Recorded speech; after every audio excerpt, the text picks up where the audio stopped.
வணக்கம், வரவேற்கிறேன். இன்னைக்கு நம்ம ஸ்ரீராம் ஃபைனான்ஸ் லிமிடெட் பத்தி கொஞ்சம் ஆழமா பார்க்க போறோம். Loan approval, risk assessment, customer service இதுக்கெல்லாம் artificial intelligence AI, machine learning ML இதையெல்லாம் நிறைய பயன்படுத்துகிறார்கள். Clip.ai கூட டாக்குமெண்ட் ப்ராசஸிங் ஆட்டோமேஷன். பிரிண்ட் டியூ பிளாக் என்று ஒரு ஸ்டார்ட் ஆப் கூட சேர்ந்து பிளாக் செயின் டெக்னாலஜியில் FD சர்டிஃபிகேட் கொடுக்கிறார்கள். பிளாக் செயினில் FD சான்றிதழ் இது ரொம்ப புதியதாக இருக்கிறதே. இந்தியாவில் இது முதல் முறை இல்லையா? ஆமா, நீங்கள் சொல்றது கரெக்ட். இது இந்தியாவில் இந்த ஃபீல்டில் ஒரு முதல் முயற்சி. இந்த கம்பெனி என்ன சொல்றது, அவங்க பலம் என்ன, என்னென்ன சவால்கள் இருக்கிறது, அப்புறம் எதிர்காலத்துக்கு என்ன பெரிய பிளான் வச்சிருக்காங்கன்னு எல்லாவற்றையும் அலசப் போகிறோம். இது உங்களுக்கு நல்ல சில இன்சைட்ஸ் தரும்னு நம்புறேன். இந்த நிறுவனத்தோட ஓனர்ஸ் யாரு, அவர்களோட பிசினஸ் மாடல் எப்படி இருக்குது, ஃபைனான்ஷியல்ஸ், டெக்னாலஜியை எப்படி பயன்படுத்துகிறார்கள், வளர்ச்சி திட்டங்கள், ரிஸ்க் என்ன, ESG, சுற்றுச்சூழல், சமூகம் சார்ந்த விஷயங்கள், இது எல்லாவற்றையும் பார்க்க போகிறோம். 3 ப்ரையாரிட்டிஸ்னு தெரியுது. 1, ஆவரேஜாக வருடத்துக்கு 15% AUM growth-ஐ மெயின்டைன் செய்யணும். 15% ஸ்டெடியாக. 2, எலக்ட்ரிக் வெஹிக்கிள்ஸ் ஃபைனான்சிங் மாதிரி புதிதாக வேகமாக வளர்கிற செக்மெண்டில் ஃபோக்கஸ் செய்து போர்ட்ஃபோலியோவை இன்னும் டைவர்சிஃபை செய்யணும். 3, கையில் இருக்கிற எக்ஸஸ் லிக்விடிட்டி, அதாவது தேவைக்கு அதிகமாக இருக்கிற பணத்தை கொஞ்சம் கொஞ்சமாக குறைத்து NIMI நெட் இன்ட்ரெஸ்ட் இன்ஃபோம் இம்ப்ரூவ் செய்யணும். இந்த வளர்ச்சி எப்படி வரும்? புதிதாக கம்பெனி வாங்குவார்களா இல்ல இன்டர்னல் growth-ஆ? பெரும்பாலும் ஆர்கானிக் growth, அதாவது உள் வளர்ச்சி, அப்புறம் PATM, PAETM மாதிரி ஸ்ட்ராட்டஜிக் பார்ட்னர்ஷிப்ஸ் மூலமாகத்தான் வரும்னு தெரிகிறது. சரி, இதை தாண்டி வேற ஏதாவது பெரிய பிளான் இருக்கிறதா? ஒரு முக்கியமான ஒன்று நகர்வு இருக்கிறது. RBI அப்ரூவலுக்காக வெயிட் செய்கிறார்கள் பேமெண்ட் சிஸ்டம் ஆபரேட்டராக ஆவதற்கு. பேமெண்ட் சிஸ்டம் ஆபரேட்டரா அப்படின்னா அந்த லைசன்ஸ் கிடைத்துவிட்டால் அவர்களே mobile wallet, fast tag, prepaid card, fast tag மாதிரி டிஜிட்டல் பேமெண்ட் சர்வீசஸை நேரடியாக ஆஃபர் செய்ய முடியும். இது அவர்களை ஒரு ஃபின்டெக் கம்பெனி மாதிரி ஆக்கிவிடும். சரி, கமிங் டு பேசிக்ஸ். யாரு இந்த நிறுவனத்தின் மெயின் ஓனர்ஸ், பங்குதாரர்கள்? இப்போ ஜூன் 2025 டேட்டா படி பார்த்தா ஃபாரின் இன்ஸ்டிடியூஷனல் இன்வெஸ்டர்ஸ் FIs அவங்க தான் மெஜாரிட்டி.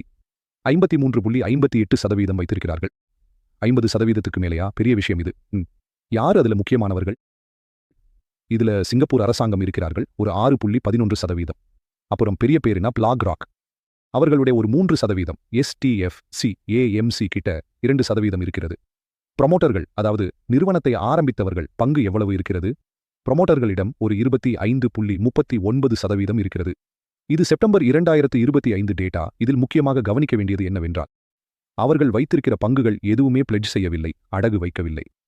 இது முதலீட்டாளர்களுக்கு ஒரு பாசிட்டிவான விஷயம். அப்போ தலைமையிடம் மேனேஜ்மெண்ட் எப்படி இருக்கிறது? மேனேஜ்மெண்ட் குழு நல்ல அனுபவம் வாய்ந்த குழு.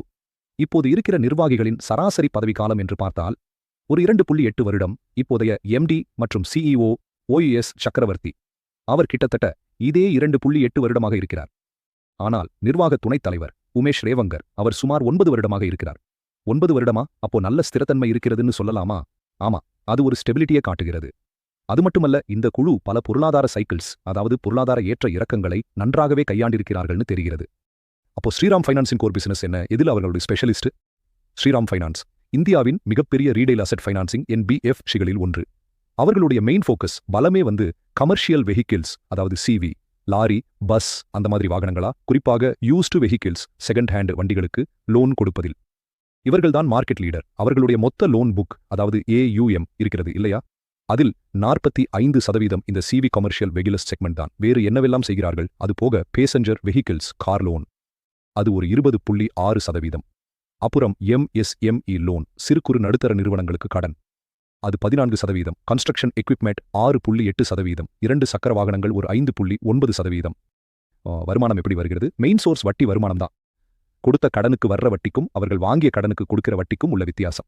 இந்த நெட் இன்ட்ரெஸ்ட் இன்கம் NII தான் முக்கிய ஆதாரம். இதில் சுவாரஸ்யமான விஷயம், அவர்களுடைய கஸ்டமர் பேஸ் கிராமப்புறம், மிடில் நகர்ப்புறம். அவர்களுடைய AUM மில் பாதி 50% கிராமப்புறங்களில் இருந்து வருகிறது. இன்னொரு 35% செமி அர்பன், அரை நகர்ப்புறங்கள். அப்போ 85% சிட்டிக்கு வெளியில் தான் இருக்கிறது. பேங்க்ஸ் எல்லாம் சரியாக போய் சேராத, லோன் கொடுக்க தயங்குகிற இல்ல அணுக முடியாத கஸ்டமர் செக்மெண்ட் இருக்கிறார்கள் இல்லையா, அந்த அண்டர் பேங்க்டு நீஷ் அவர்களைத்தான் இவர்கள் குறிவைக்கிறார்கள். இதுதான் அவங்களுடைய பெரிய பலம். பல வருடமாக இந்த செக்மெண்டில் இருப்பதால புதுசாக வர ஃபின்டெக் கம்பெனிகள் கூட இவர்களுடன் நேரடியாக போட்டி போட முடியவில்லை.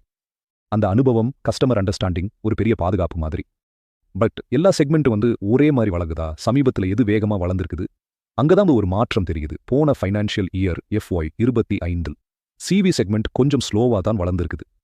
ஆனால் மற்ற செக்மெண்ட்ஸ் சூப்பராக வளர்ந்திருக்கிறது. குறிப்பாக MSME லோன் 42.7% வளர்ச்சி, agri equipment loan 40%, passenger vehicle loan 25% நல்ல வளர்ச்சி. அப்போ கம்பெனி அவர்களுடைய பாரம்பரிய பலமான சிவியை தாண்டி மற்ற ஏரியாவிலும் நல்ல ஃபோகஸ் வைக்கிறார்கள் என்று அர்த்தம். இது அவர்களின் பிசினஸ் மாடலை இன்னும் கொஞ்சம் டைவர்சிஃபை செய்கிறது, ரிஸ்க்கை பரவலாக்குகிறது, பிசினஸை இன்னும் கொஞ்சம் ஃப்ளெக்சிபிளாக ஆக்குகிறது. 85% பிசினஸ் கிராமம் செமியர்பன் சார்ந்தே இருப்பது ஒரு ரிஸ்க் இல்லையா? பருவமழையை நம்பியிருக்கிற பொருளாதாரம் இது ஒரு டபுள் எட்ஜ்ட் ஸ்வாட் மாதிரி. ஒரு பக்கம் இதுதான் அவர்களுடைய போட்டி அரண். இன்னொரு பக்கம் கிராமப்புற பொருளாதாரம் டல் அடித்தாலோ இல்ல பருவமழை சரியில்லை என்றாலோ அது இவர்கள் பிசினஸை நேரடியாக பாதிக்கும். இது ஒரு முக்கியமான ரிஸ்க் ஃபேக்டர். இன்வெஸ்ட் செய்யும்போது இதை கண்டிப்பா மனசுல வச்சுக்கொள்ளணும். சரி, இப்போ கொஞ்சம் நம்பர்ஸ் பத்தி பேசலாம். ஃபைனான்ஷியல் ஹெல்த் எப்படி இருக்கிறது, வளர்ச்சி எப்படி இருக்கிறது? ஃபைனான்ஷியல்ஸ் நல்ல ஸ்ட்ராங்காகவே தெரிகிறது. அவர்கள் மேனேஜ் செய்கிற மொத்த லோன் அமௌண்ட், அதாவது AUM அது FOI 25 போன வருடத்தை விட 17% வளர்ந்து ரூபாய் 2.6 ட்ரில்லியன் ரூபாயை தாண்டிவிட்டது. பெரிய number. Latest quarter Q2 FOI 26, அதாவது 2026 நிதியாண்டின் இரண்டாவது காலாண்டில கம்பெனி வரலாற்றிலேயே ஹையஸ்ட் குவார்ட்டர்லி ரெவென்யூ வந்திருக்கிறது. போன வருடம் இதே குவார்ட்டரை விட 18.07% அதிகம். வாவ், லாபம் எப்படி இருக்கிறது? ரிட்டர்ன் ஆன் ஈக்விட்டி மாதிரி மெட்ரிக்ஸ் என்ன சொல்கிறது? ROE, அதாவது ஷேர் ஹோல்டர்கள் போட்ட காசுக்கு எவ்வளவு ரிட்டர்ன் வருகிறது என்று பார்த்தால் அது ஸ்டேபிளாக இருக்கிறது.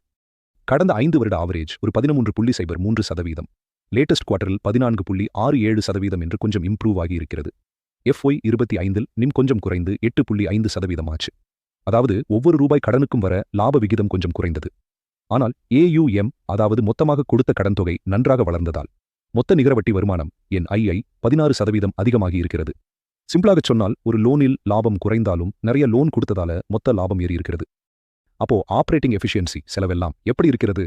Q2 FOI 26 ஆப்ரேட்டிங் மார்ஜின் 74.86% வளர்ந்திருக்கிறது. இது ரொம்ப அதிகம். இது அவர்களுடைய ஆபரேஷன்ஸ் எவ்வளவு எஃபிஷியண்டாக இருக்கிறது என்றும் வட்டி விகிதத்தை நிர்ணயிக்கிற சக்தி, பிரைசிங் பவர் அவர்களிடம் இருக்கிறது என்றும் காட்டுகிறது. முக்கியமான விஷயம், இந்த லாபம் ஒரு முறை வரும் வருமானத்தை நம்பி இல்லாமல் அவர்களுடைய கோர் பிசினஸ், அதாவது கடன் கொடுக்கிறது மூலமாக NII வருவது. அதனால இது ஸ்டேபிளானது அப்படின்னு கருதப்படுகிறது. அடுத்த பாகத்தில் சந்திப்போம். வணக்கம். ஆனா இது எந்த நிதி ஆலோசனையும் இல்லை. அதை நீங்க ஞாபகம் வச்சுக்கோங்க. This is purely for educational purpose only. Please double check the data and do your own analysis and contact CB advisor.